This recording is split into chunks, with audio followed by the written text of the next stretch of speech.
Señoras y señores, tengan todos ustedes muy buenos días. Qué placer volverlos a acompañar en este su espacio, Justicia en Democracia. Yo quiero agradecer muchísimo, como siempre, su concurrencia, poner además a su disposición todas nuestras líneas, no solamente las líneas telefónicas, lo puede hacer también a través de nuestras redes sociales. Recuerde que para nosotros siempre será un placer, mucho más cuando tratamos temas como los de este día. Vamos a hablar de lo que significa la violencia de género.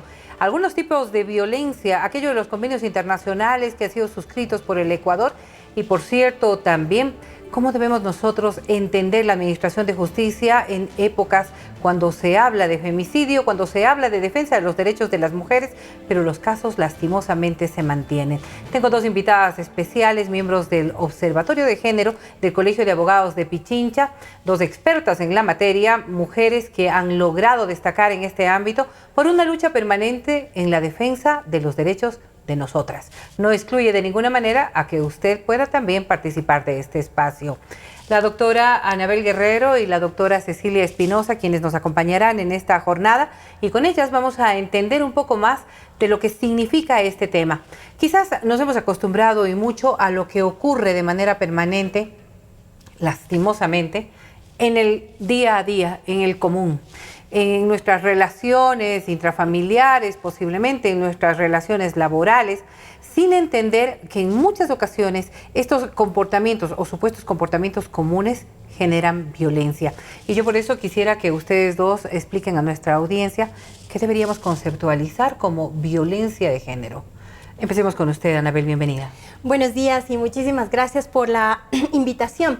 Bueno, la violencia de género es un tema que el movimiento de mujeres ha venido luchando por erradicarlo durante muchos años, ¿no?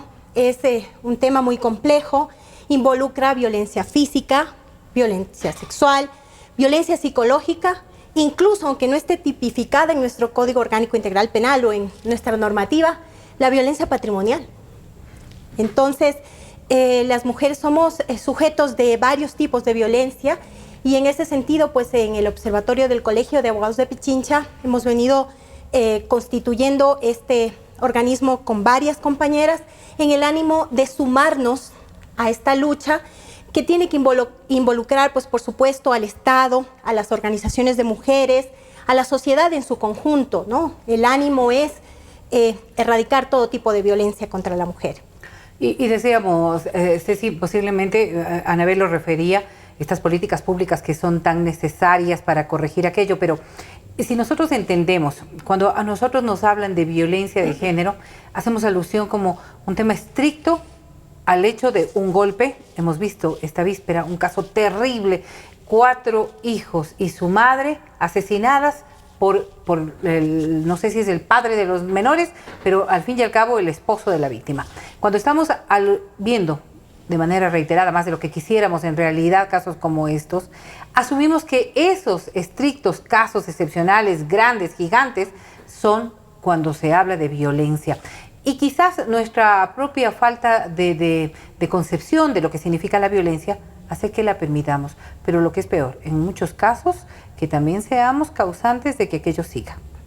Así es, el tema de violencia es un tema muy complejo debido a que en nuestra sociedad y las mujeres inclusive hemos naturalizado el hecho, los actos violentos que suceden. En nuestra Constitución reconoce y garantiza los derechos a la integridad personal. Estos derechos tienen que ver con la integridad psicológica, física y sexual inclusive, ¿no? Y a una vida libre de violencia tanto en el ámbito público y en el ámbito privado. Pero ¿qué pasa cuando se ha naturalizado esta violencia? ¿Sí? Debemos entender que la violencia contra la mujer y miembros del núcleo familiar se puede suceder por muchos factores, ¿sí? Puede ser a manos de miembros de su familia, toda vez que hayan sido inclusive convivientes, incluso pueden ser exparejas con las que la mujer haya mantenido una relación familiar, de noviazgo, e inclusive de cohabitación, ¿no? En este caso. Y sí, pues como usted manifiesta, hay tipos de violencias que pueden ser muy sutiles, pero que no dejan de ser violencia. Vamos a partir de la violencia psicológica, por ejemplo, un grito, un insulto, todo este tipo de violencia se la denomina psicológica, inclusive cuando hay actos de persecución, de vigilancia, de aislamiento, cuando se quiere ejercer control sobre las decisiones, las acciones de las mujeres, se considera esto violencia psicológica. ¿Sí? Entonces, también existe lo que es la violencia física, que se trata ya de lesiones. Todo acto que consiste en una lesión que se provoca a la mujer o miembros del núcleo familiar. Y pues sexual, cuando en contra de su voluntad se le obliga a mantener relaciones sexuales o actos de una naturaleza similar. Ahora, estableciendo, y solamente para referirnos a este tema de lo sexual, bajo la premisa de que muchos hombres entienden que la pareja, dígase la conviviente, la esposa, de cualquier tipo de relación que se mantenga, tiene la obligación de acceder a relaciones sexuales, algo que ni por normativa se podría ver como algo normal. Así es, de ninguna manera, bajo ningún punto de vista, la pareja, por el hecho de serla, sea que estén casados no hay una obligación o no, de... Por supuesto que no, bajo ningún punto de vista. Las relaciones sexuales mantenidas dentro de la pareja deben ser absolutamente consensuadas. Y pues si es que la mujer en este caso no quiere acceder y el hombre se impone, ya se trataría pues de una violación. Y no porque haya sea el esposo o el conviviente o la pareja, es que este hecho está permitido, que la force o la obligue a. Ahora, vamos a los casos estrictos, tras invitarles a ustedes para que se comuniquen con nosotros, planteen sus inquietudes, lo pueden hacer a través de nuestras redes sociales. En Twitter estamos como Democracia S, Democracia TV S. Además lo pueden hacer también a nuestros teléfonos, que ya los ponemos a su disposición como siempre, para que pueda contactarse con nosotros, 250-3014, 259-1945, para que tome contacto. Pero hablando de lo que significa esta violencia sexual y ya en los casos prácticos, ¿realmente ha habido alguien quien venga y denuncie a la pareja por esta supuesta obligación que tenía de acceder a un hecho con el que simplemente no compartía? O sea, apartamos del hecho de que es la mujer la que tiene que distinguir que está viviendo una situación de violencia. Sí, porque volvemos al punto de que la violencia está naturalizada, entonces hay un gran número de mujeres que no consideran a esto violencia, pues, y lo consideran un hecho normal, y peor aún si lo ha vivido durante muchos años y desde muy temprana edad. Entonces se habitúa a este tipo de comportamientos y desconoce por completo de que ella sobre su cuerpo ejerce absoluto control y puede decir no las veces que sean necesarias y que esa decisión debe ser respetada. Y en caso de que se quiera vulnerar esta decisión, pues se estaría cometiendo un hecho de violencia. ¿Que está sancionado en el código? Sí, por supuesto. El Código Orgánico Integral Penal contempla una sanción por el delito de abuso sexual que no hace distinción en el caso de que sea una persona que conviva contigo o que esté casada contigo. Ahora, pero vámonos a los casos concretos y posiblemente puede ser una duda que asista también a una persona que quiera, no sé, pues presentar una demanda sobre aquello. ¿Cómo se comprueba que existió violencia, que fue forzada? Bueno, en los casos de abuso sexual existen los protocolos establecidos, ¿no?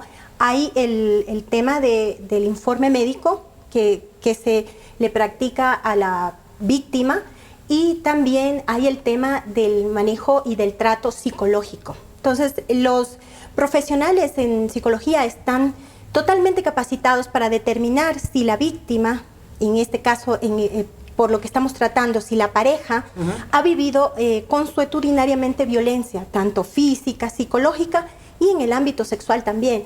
Un examen, la atención psicológica puede determinar que la víctima ha sido sujeto de este tipo de abusos. Ahora, establecido todo aquello, esta violencia no será exclusivamente contra la pareja. Posiblemente la podemos ver también que se ejerce en contra de las hijas, por ejemplo, que pueden estar allí precisamente. Así es, absolutamente. La violencia puede darse contra los miembros del núcleo familiar. Y de la misma manera, la ley establece procedimientos especiales y una garantía de no revictimización, de tal suerte que la mujer o los miembros del núcleo familiar puedan acceder a denunciar y pues no ser revictimizados, siendo obligados a hacer múltiples declaraciones, etcétera. Tienen un proceso especial y hay jueces competentes, especializados para conocer este tipo de hechos. Estamos hablando de violencia de género.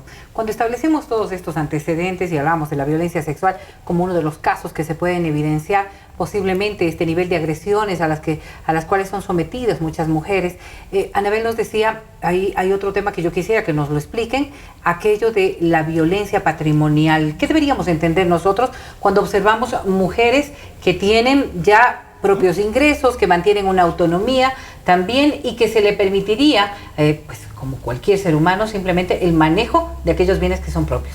Sí, bueno, la violencia patrimonial tiene varias aristas, ¿no? Pero, por ejemplo, la que más se suscita está en el hecho de que no te permitan utilizar tus propios recursos. Entonces tienes que entregarle a tu pareja tus ingresos y tu pareja es la que define en qué, cómo se gasta. Este es un tema muy habitual en América Latina en general, ¿no? Las mujeres lo sufren mucho. También hay el tema de que los bienes se ponen solo a nombre del hombre. Entonces eso genera pobreza en general. Las mujeres son las que en menor medida tienen bienes a sus nombres, ¿no? Claro. Hay el tema también, por ejemplo, incluso que llega a la destrucción de su medio de trabajo. Hay mujeres que a veces se ponen un puesto pequeño de venta de salchipapas, de un tema, y resulta que la pareja no quiere que trabaje, no quiere que tenga ingresos, porque eso determina un poco independencia para ella. Entonces, como vivimos en esta sociedad patriarcal, compleja, que discrimina, que nos violenta constantemente, entonces hay muchísimos casos y los conocemos en donde se ha llegado a dañar o a perder o a robarse esta herramienta de trabajo. ¿Y eso está normado o se lo puede tipificar de una manera explícita o más bien habría que buscar otra alternativa? En nuestra normativa vigente aquí en nuestro país no existe la violencia patrimonial, no está tipificada. ¿Hay precedentes en otros lados? Por supuesto, en Argentina y en otros 2 países de Latinoamérica está tipificada la violencia patrimonial.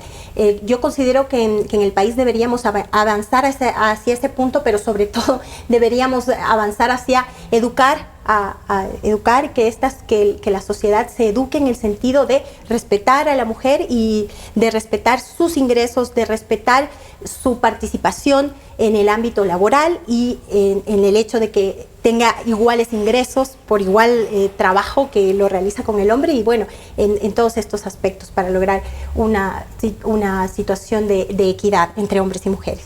Y es que nos han dado precisamente pie a nuestro siguiente tema, porque cuando hablamos de cómo cambiar toda esta estructura, como bien lo decía Cecilia, naturalizada en nuestra propia conciencia, lastimosamente, y en la forma en que vamos educando. Haciendo un paréntesis tan solo, ¿creen ustedes que las circunstancias han variado de décadas atrás a lo que actualmente se está viviendo? La concepción de esta equidad de género y de defensa de sus derechos en las generaciones más jóvenes es un poco más visible o estamos simplemente repitiendo esquemas. Empecemos con ustedes. Bueno, se ha variado un poquito, se ha ido avanzando en el transcurso del tiempo con la reivindicación de ciertas cosas y de ciertas luchas hacia las mujeres, ¿no?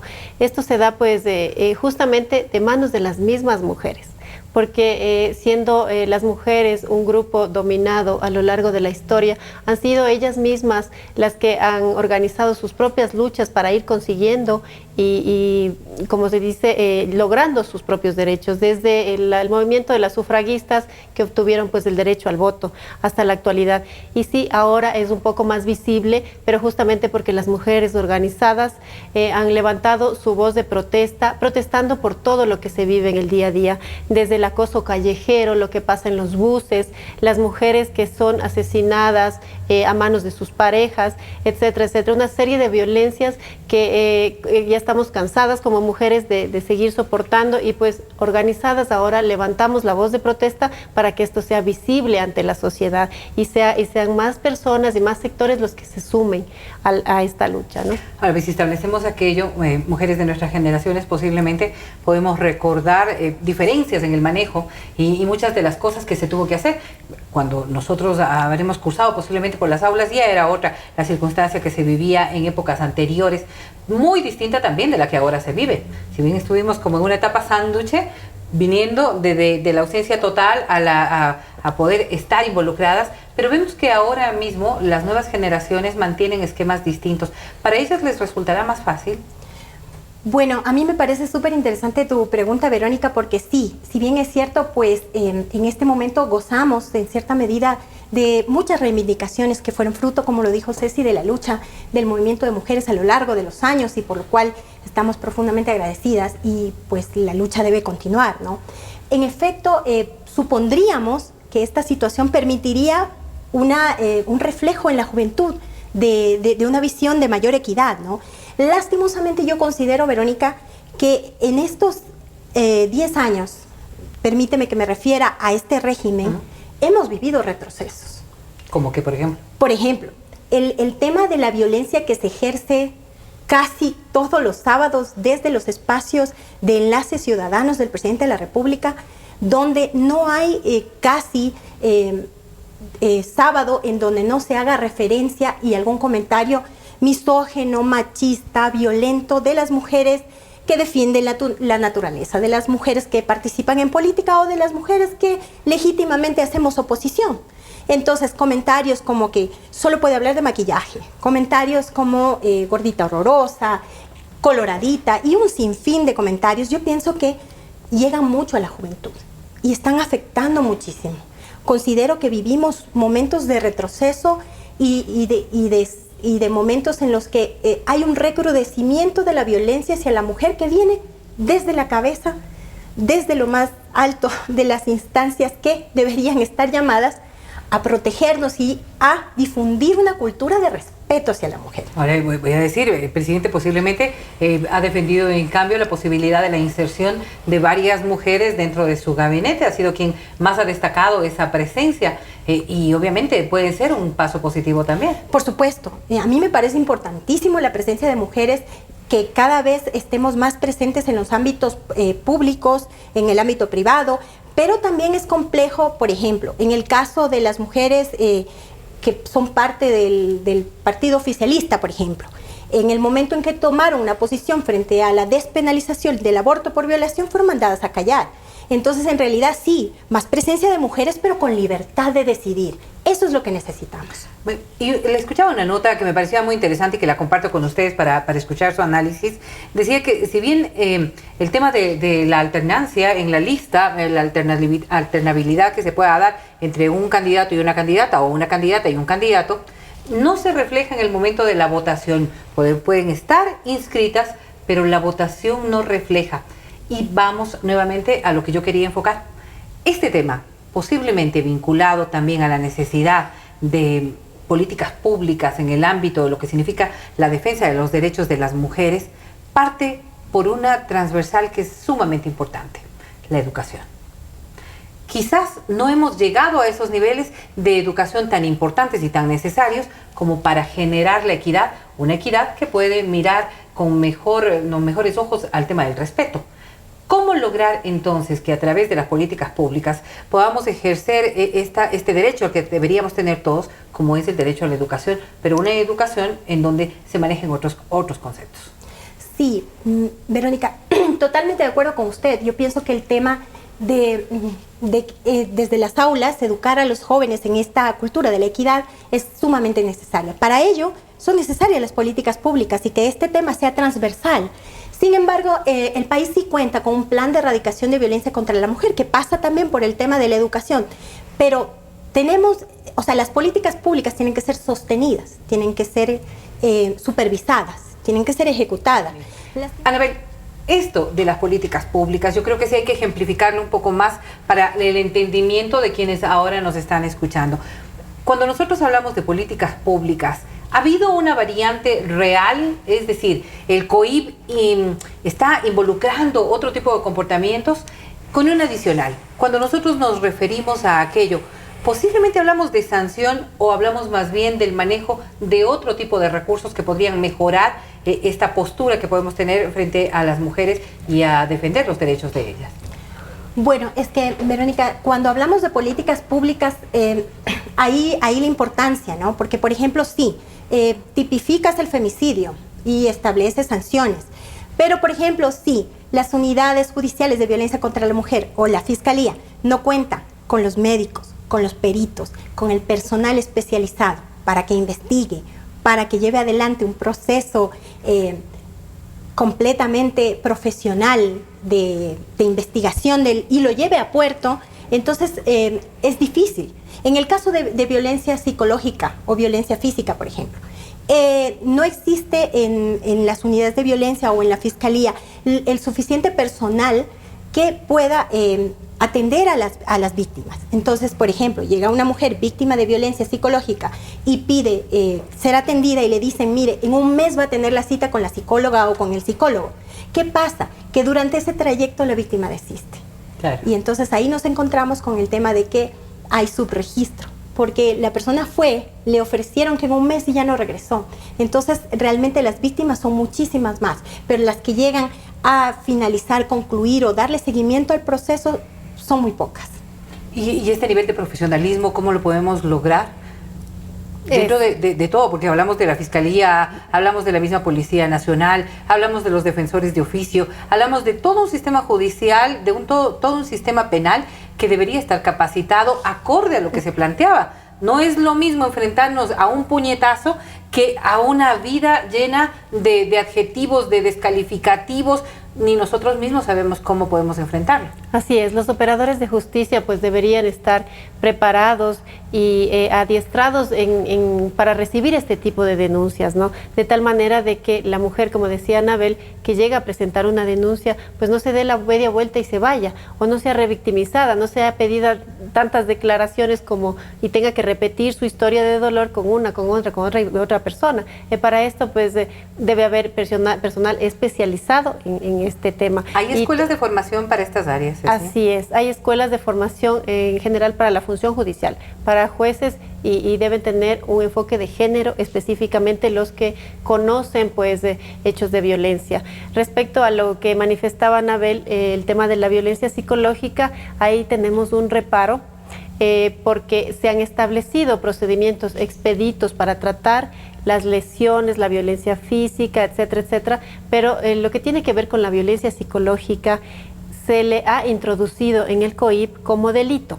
¿Y esto qué implica? Pues esto implica que se le va a dar a este tipo de violencia, que es un porcentaje altísimo, el mismo tratamiento que se le da al resto de delitos. Esto es, que pasa por una serie de etapas, una etapa de investigación, luego una de instrucción fiscal, luego viene la preparatoria de juicio, la de juicio, bueno, puede llegar a demorarse más de un año inclusive. Y esta dilatación puede ser terrible, muy inoportuna, ¿no? Muy inoportuna y muy difícil de que las víctimas puedan sostenerlo en el transcurso del tiempo, son contadas. Y al final, cuando ya se llega a una etapa de juicio, cuando el tribunal ha decidido pues la culpabilidad, resulta que puede el agresor tener la opción de apelar y se abren las demás instancias, ¿no? La Corte Provincial, la Corte Nacional, y esto es terrible para los delitos. ¿Cuánto tiempo podría tomar un caso como este? A ver, actualmente más o menos unos 2 años. Imagínese usted. Unos 2 años con el tema de la apelación y todo eso. Y es que ¿cuál podría ser la sentencia en un caso como el que usted plantea, la violencia psicológica? ¿A qué es lo que apela la víctima? A ver, hay varios tipos de violencia psicológica, ¿no? Como dije antes, consiste en varios hechos que le infligen a la víctima, ya sea aislamiento, hostigamiento, manipulación, chantaje, todo este tipo de cosas. Y va a ser la valoración psicológica la que determine en qué grado ha sido afectada. Ya puede ser un grado leve, moderado o severo. Y dependiendo del grado, pues será la sanción. Perfecto. Estamos entendiendo, estamos comprendiendo un poco lo que significa la violencia y hay muchos otros temas que los vamos a tratar. Tenemos que hacer una breve pausa. Volvemos aquí en Justicia en Democracia. El respeto al derecho ajeno es la paz. Benito Juárez. Son las 11:31. Inicio del espacio publicitario. La nueva Elastocril Óptima de Pinturas Unidas presenta Cliente Pilas Nivel Observador. Me gustaría ver unas 15 o 20 opciones de colores para decidirme cómo pintar el cuarto de mi hija. Ah, usted está buscando pintar con Elastocril Óptima, porque es calidad Tipo 1. Tiene 21 colores directos y más de 1900 combinaciones para preparar. Todas son de bajo olor, tienen la mejor calidad y el mejor precio. ¡Ah, se le pintó una sonrisa en la cara! Ceñito, póngamela más difícil. Llegó el Astocryl Óptima de Pinturas Unidas para pintarle una sonrisa a tus clientes más pilas. Pinturas Unidas, Ecuador nos inspira. Fin del espacio publicitario. Democracia. Sobre la emergencia de gas y energía que se está viviendo en la costa Caribe. Democracia. Rusia retoma críticas por retenidos en base naval de Estados Unidos. Democracia. Formulé el primer pedido histórico de perdón a las víctimas de las graves violaciones de los derechos humanos. Democracia. Solo noticias. Desde el Distrito Metropolitano de Quito, Cadena Democracia, la radio de la gente. Donde hay poca justicia, es un peligro tener razón. Francisco de Quevedo.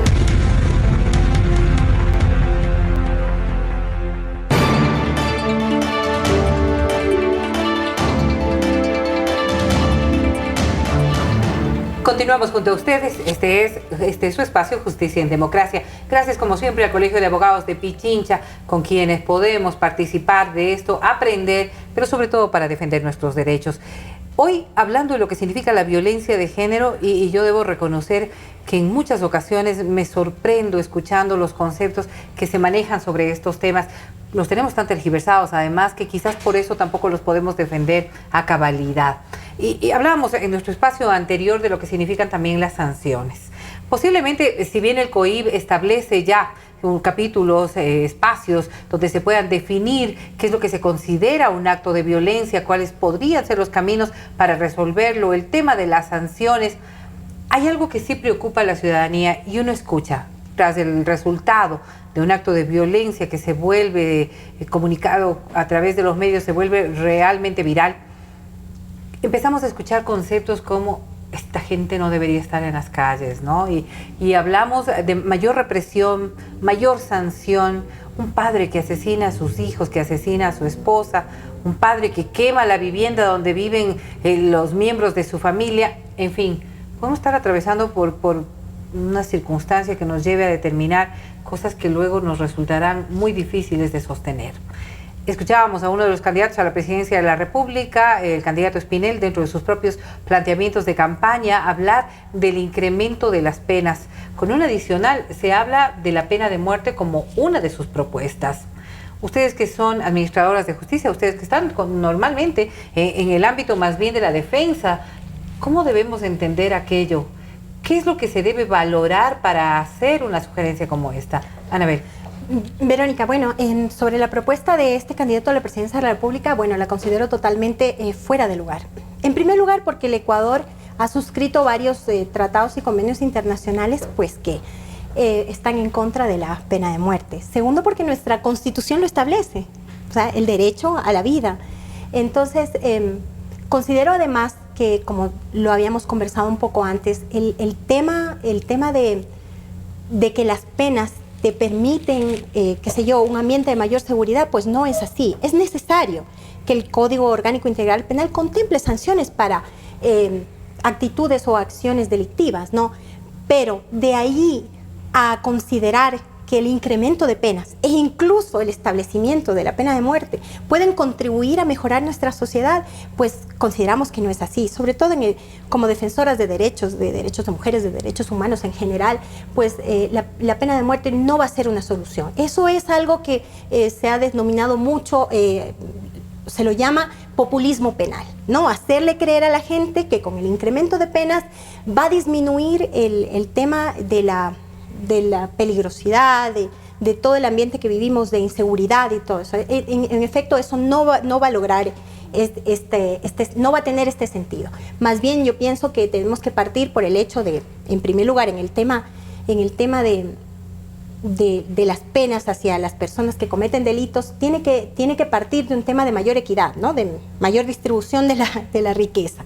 Y en el tema de la violencia contra la mujer, pues efectivamente en el ámbito de la educación a nuestra juventud, de respeto, de equidad, para que vayamos mejorando, ¿no? En ese sentido, y cada vez contemos con una sociedad más equitativa, más respetuosa y y más humana. El propio Código Orgánico Integral Penal en su aplicación ha incrementado ciertas penas en determinados delitos. ¿Ha dado algún resultado? Y lo digo porque en muchas ocasiones, no sé, enfrentados frente a un acto de violencia, como puede ser una violación de un menor, de una menor, la gente y la ciudadanía en general como que justifica la posibilidad de incrementar las sanciones. ¿Ha solucionado en algo? ¿Se ha visto que en otras naciones o en otras constituciones en donde sí se aplica la pena de muerte, ha habido una reducción de los casos? Bueno, definitivamente las cifras, por ejemplo, el caso tal vez más ejemplificador podría ser Estados Unidos, ¿no? Donde varios estados tienen y contemplan la pena de muerte, no hay disminución de los delitos, no hay disminución. Entonces, considero que el incremento de las penas no se va a lograr una disminución de los delitos. Al contrario, lo que tenemos que formular es otro tipo de políticas para mejorar. Por ejemplo, en el caso de los niños, de la protección de nuestros menores, considero que en el ámbito educativo, en el ámbito de nuestros hogares, hay que implementar otro tipo de medidas de protección hacia nuestros niños y, por supuesto, las sanciones son importantísimas, ¿no? Hay que sancionar a quienes incurran en este tipo de violencias que son totalmente detestables, ¿no? Son horrorosas, son crímenes terribles, ¿no? Que dejan muy heridos a nuestros niños. Pero debe pasar por un sistema, la aplicación de políticas, pero articuladas. No puede ser solamente la sanción y la pena la que nos lleve a mejorar esta situación. Sí. ¿Y qué deberíamos hacer si somos víctimas de un acto de violencia? Y hemos hablado mucho de lo que tiene que ver con la pareja, pero ¿qué pasa si en la oficina soy víctima de violencia? Si es que en el colegio soy víctima de violencia. Es decir, las circunstancias sociales pueden ser diversas. ¿Cómo deberíamos actuar? ¿Hacia dónde deberíamos concurrir? ¿A quién deberíamos buscar? Porque quizás el desconocimiento hace que nos vayamos simplemente quedando en esa terrible circunstancia de la violencia, con muchos temores, obviamente, pero sin el afán de poder resolverlos. Así es, Verónica, como tú has planteado, lo peor que se puede hacer cuando se es víctima de cualquier hecho de violencia es guardar silencio, ¿sí? Guardar silencio hace que pues, la víctima nunca salga de ese estado. Lo primero que se debe hacer es denunciar, identificar el tipo de violencia al que se está siendo sometida, pues, y proceder a denunciar. Así tenemos las unidades judiciales especializadas, pues, en esto, digamos que el cónyuge golpeó a la esposa, lo que debería hacer ella es, en primer lugar, es acudir y poner su denuncia.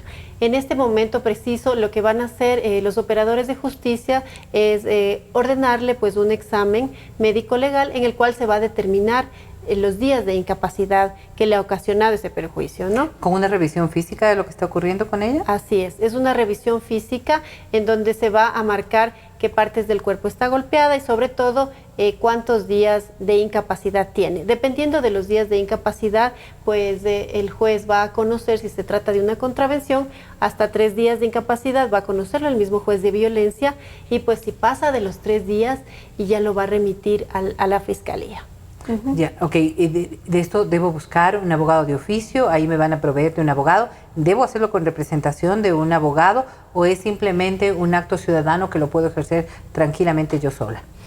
Sí, efectivamente, si es que, digamos, se sucedió ese momento, el hecho de violencia, bien podía llamar al teléfono que se establece para todo esto, que es el 911, que está interconectado entre varias entidades. De ahí pueden delegar a quien corresponda. Ahí le derivan, sí, precisamente. Entonces lo que va a hacer es llegar justamente la policía y constatar. Ese momento se le traslada al agresor, pues a una audiencia de flagrancias en donde se le va a practicar el examen médico legal a la víctima y ese momento pues se le va a aplicar la sanción que corresponde a esto. Si es que no ha sido ese momento el hecho de violencia y ha sido, digamos, días atrás o meses atrás, podría acudir, no necesita de llevar un abogado, si en caso no pudiera costearlo, pues le asignarían uno de oficio. Para hacer, es decir, yo me puedo arrepentir de no haberlo denunciado en el momento y de aquí a un mes decido que debo hacerlo, voy y puedo hacerlo. Sin ningún problema. Iría y le tomarían su denuncia, que podría ser verbal o escrita, y pues si no tiene un abogado para continuar el proceso, le van a asignar un oficio. En este proceso de investigación de los hechos, porque tampoco podemos decir, cualquier mujer podría ir y decir, yo fui víctima de violencia hace 2 meses. ¿Habrá un proceso de investigación? ¿Habrá demostración? ¿Cuentan testigos? ¿Cómo se maneja? Desde luego, dependiendo de la violencia, ¿no? Si estamos hablando pues de una violencia física, las evidencias que sucedieron en el pasado habrán desaparecido. Y de tal suerte que es importante, si se trata de violencia física, pues denunciarlo en el momento, porque las evidencias están ahí. Ahora, si es que viene siendo un hecho continuado en el transcurso del tiempo, de golpes, de insultos, y no presenta en su cuerpo ninguna señal, pues estaríamos hablando de violencia psicológica.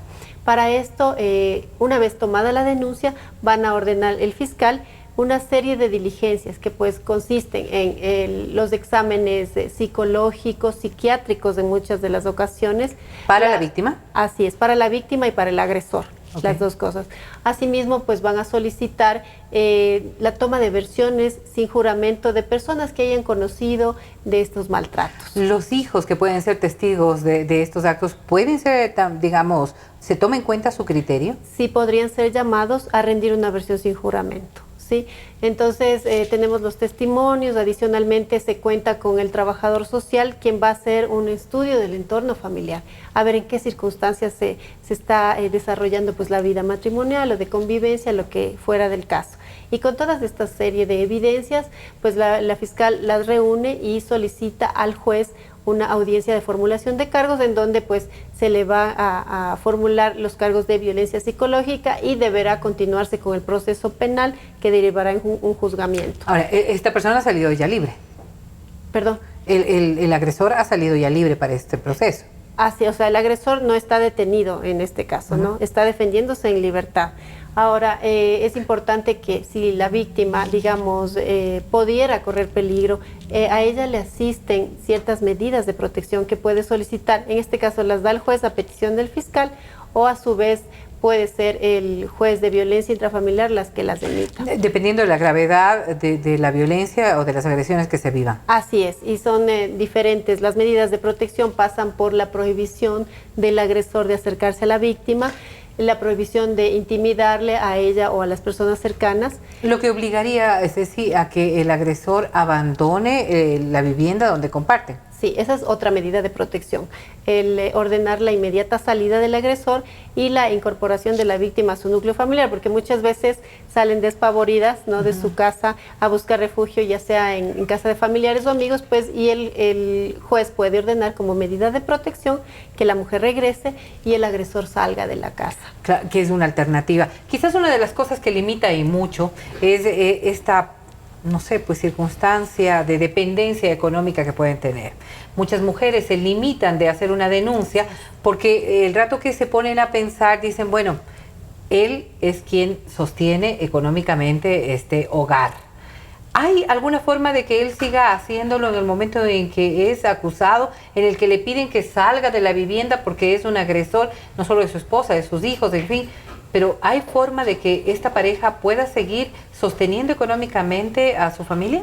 Así es. Por ejemplo, si nos encontramos en el caso de que haya niños y de que haya menores de edad, entonces, claro, hay el derecho a alimentos que está establecido en el Código Orgánico. ¿Desde el mismo momento en que sale de la vivienda? Por supuesto, o sea, la víctima puede interponer, incluso el Código Orgánico de la Niñez y de la Adolescencia establece que incluso cohabitando, pero no teniendo ninguna relación, está obligado el padre de los niños a proporcionar los alimentos, ¿no? Igual en el caso de que no convivan, de que haya este tema de por medio de la denuncia de violencia y el agresor haya sido obligado a salir del domicilio, pues por supuesto procede la pensión de alimentos, el derecho de los niños a recibir alimentos por parte de su progenitor. Claro que sí. Claro, y con estas complicaciones, yo no quiero dejar de lado algo que me preocupa, y es que cuando hablamos de temas como estos, posiblemente lo referimos de manera más general a la violencia que se registra en contra de las mujeres. Lo que no quiere decir que no se den casos también de que exista violencia intrafamiliar en caso de los hombres. ¿Y allí sigue siendo violencia de género? En este punto cabría decir que se establece como violencia de género o violencia contra la mujer la violencia que se inflige fruto de una relación desigual de poder, ¿sí?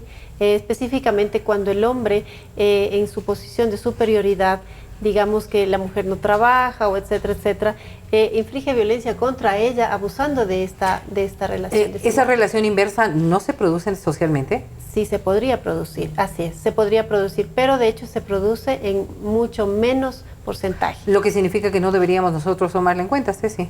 Sí, se debería tomar en cuenta y se deberían hacer las acciones que corresponden pues para precautelar, en este caso, los derechos de la persona agredida, desde luego. Claro, y ahí sí hablamos también de ciertos preconceptos que pueden limitar de alguna manera el que un hombre vaya a hacer la denuncia en contra de una mujer, aunque en algunas ocasiones, y yo recuerdo una entrevista que hacíamos en las entonces comisarías de la mujer, en las que se hablaba de casos de hombres que iban a denunciar a sus parejas por ser víctimas también de estas agresiones. ¿Un hecho que se sigue observando? Sí, definitivamente en las unidades judiciales de violencia intrafamiliar, porque no es violencia contra la mujer específicamente, sino violencia intrafamiliar, porque los niños menores de edad también sufren violencia, ¿no?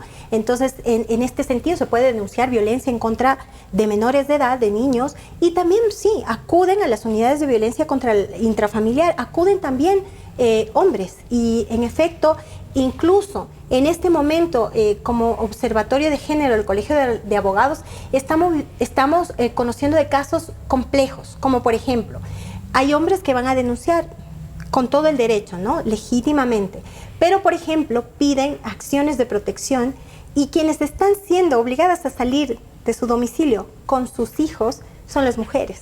¿Con sus hijos? Sí. Entonces, en ese sentido, consideramos que se está dando un uso inadecuado a este tipo de medida, porque se supone que por precautelar la integridad del que denuncia, pero en este caso estamos hablando de una mujer y como tú sabes y como lo mencionaba Ceci, en mayor medida las mujeres estamos en esta situación de desprotección, ¿no? Entonces, si una mujer es sacada del lugar de su vivienda conjuntamente con sus hijos, la estamos poniendo en una situación de doble vulnerabilidad. Claro que sí. Entonces, todo este tipo de acciones hay que tomarles mucha atención. Consideramos nosotros como Observatorio de Género hacer incluso recomendaciones al Consejo Nacional de la Judicatura sobre este tema, porque es muy grave, te insisto, que si bien es cierto, hay todo el derecho, si hay violencia, porque a veces incluso hay violencia bidireccional, que le han denominado los jueces, hay de parte y parte violencia, sí, pero no puede ser la mujer con sus hijos la que sea sacada del domicilio. Y dejarlas en la indefensión solamente resultaría incongruente con lo que estamos hablando. Así es. Pero estos temas que generan controversia están relacionados también con otro hecho que yo quiero consultar a nuestras abogadas expertas en la materia.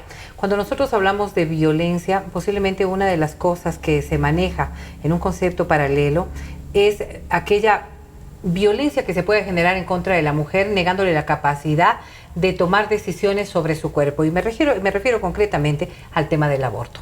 Sin embargo, hay quienes defienden desde la otra orilla el tema de la violencia que puede generar esta misma mujer con una decisión como la que acabamos de señalar, el tema del aborto, en contra de un menor. Es decir, criterios que están chocando. ¿Cómo deberíamos entender socialmente? ¿Cómo lo miran ustedes como observatorio? ¿Existe violencia cuando le negamos a la mujer la posibilidad de determinar qué quiere hacer con su cuerpo o qué quiere hacer con el fruto de esta relación que vendría a ser precisamente este producto gestante? Definitivamente existe violencia en ese ámbito, Verónica. Mira, en nuestro país y bueno, en muchísimos países se vive el tema de niñas abusadas sexualmente, obligadas a tener al hijo de quien abusó de ellas. Esto no solo es considerado violencia, hay organismos internacionales que lo han llegado a catalogar como tortura. Entonces, aquí en el país existe la Fundación Desafío, que incluso hizo un estudio y le llamó vidas robadas, porque una niña de 11, de 12 años, obligada a tener al hijo de su violador, pues estamos hablando de que se acaba con la vida de esa niña. En este sentido, lo que yo te puedo señalar, Verónica, es que el Ecuador ha sido observado por el Comité de Derechos Humanos de Naciones Unidas en este sentido. Se le sugiere al país que adopte medidas para reformar el Código Orgánico Integral Penal y establecer excepciones en el caso de la interrupción del aborto, de interrupción voluntaria del embarazo, en casos de incesto y en casos de violación. Pienso que es un tema urgente y pienso que es una deuda que tiene el Estado ecuatoriano con las mujeres. es necesario. Las mujeres están siendo criminalizadas. Hay mujeres que llegan a los hospitales públicos con, evidentemente, habiendo abortado. En muchos casos, un aborto espontáneo, que como todas conocemos, se suscita. Pero ¿qué hacen los médicos? Porque, claro, ellos están en una situación muy compleja de temor. Entonces, lejos de atender a la víctima, a la mujer que llega en una situación a veces con sangrados, en un estado calamitoso, los médicos primero llaman a la policía. Antes de proceder a un legrado. Antes de proceder a darle atención, la mínima, la primordial, en el momento que llegan, e incluso tomarle declaraciones sin presencia de un abogado. Entonces, hablamos incluso este año de 152 casos de mujeres criminalizadas. Es una cifra muy importante. Sí, es una cifra importante y es una cifra... y es doloroso, o sea, doloroso ver cómo existe, o sea, por parte del personal médico delación. O sea, no hay el tema incluso del juramento que han hecho, ¿no? De atender primero a la persona que llega en esa situación, sino que te delatan, esa es la palabra. Y entonces llaman a la fiscalía, llaman a la policía y la mujer, lejos de ser atendida, insisto, lo que es criminalizada. ¿Y un cambio de esta naturaleza en la Constitución cómo debería darse? ¿En el COIP cómo debería aplicarse? Bueno, ¿a través de una reforma legislativa? Sí. Existe ya las excepciones para el caso, como ya estaba establecido, ¿no? El tema de aborto en el caso de una mujer, en su momento se decía una mujer idiota. Hubo el cambio para una mujer demente, ¿no? O que tenga alienación. Sí hubo ese cambio. Entonces, simplemente en ese mismo sentido, incluir la excepción en el Código Orgánico Integral Penal para el tema del aborto por violación. Me parece un tema fundamental y urgente. Posiblemente parte de la campaña electoral que vayamos a observar en los próximos meses. Quién sabe lo que vaya a ocurrir en el próximo periodo legislativo. A mis invitadas, solicitarles tan solo el último criterio para que quienes nos están ahora mismo escuchando a través de nuestras estaciones puedan tener un momento de reflexión respecto a lo que significa la defensa de estos nuestros derechos, los derechos de género. Ceci, por favor. Es muy importante, pues, en nuestra calidad de mujeres, que nos informemos sobre los derechos que nos asisten, porque solamente siendo conocedoras de los derechos que tenemos podemos luchar por ellos. Y pues formar asimismo a las generaciones que vienen detrás de nosotros, hombres y mujeres, en el respeto de esos derechos, en el respeto de la individualidad de la mujer. Y nunca callar ante un acto de violencia, porque el hecho de guardar silencio únicamente hace que no cesen los actos de violencia, sino que se multipliquen. Es fundamental que como mujeres sepamos lo que es violencia en primer lugar y luchemos por nuestros derechos, básicamente. Anabel. Bueno, Verónica, yo quisiera terminar la entrevista saludando la marcha que tuvimos este sábado.